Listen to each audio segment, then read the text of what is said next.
I, George Herbert Walker Bush, do solemnly swear.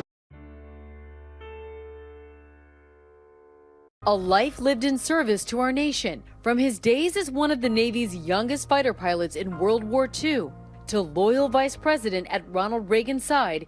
He would then get his own chance as president, making friends across the aisle, his legacy now sealed as a man of great character. Today, George Herbert Walker Bush, the 41st President of the United States, remembered fondly as he returned to Washington, D.C. for one final farewell.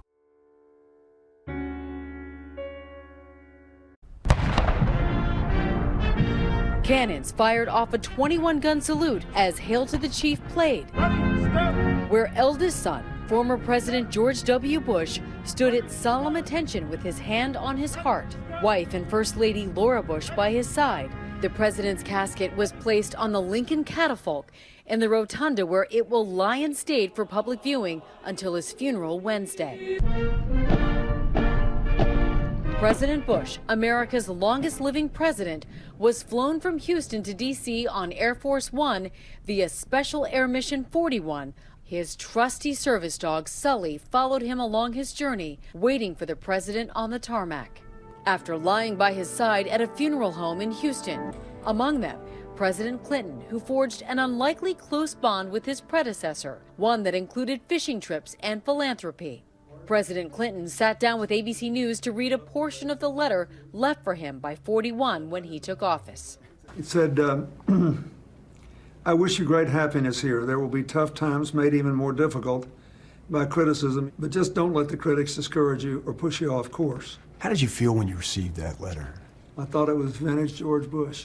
I thought he meant it, but I also thought he was trying to be a citizen in the highest sense of the word. It was profoundly moving to me personally. A love story 73 years strong, the longest marriage in presidential history. President Bush and former First Lady Barbara Bush. They met at a Christmas dance in Greenwich, Connecticut. My grandmother was wearing her red and green Christmas dress. I said, who is this good-looking girl, that beautiful girl over there? And the rest is history.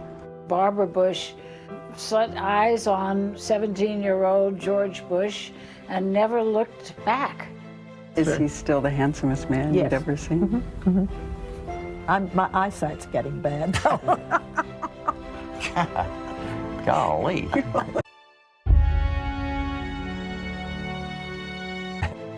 Would you describe Barbara Bush for me?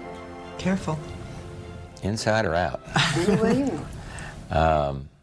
Inside. A kind and strong and a loving person whose priorities are family, her garden, her faith.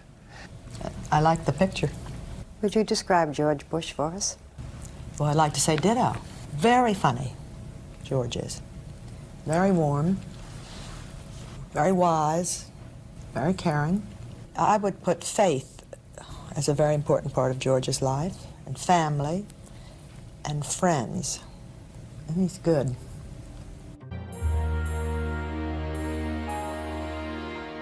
My grandfather was with my grandmother while she was sick during her last days. And then on the day that she passed away, he was there all day, holding her hand.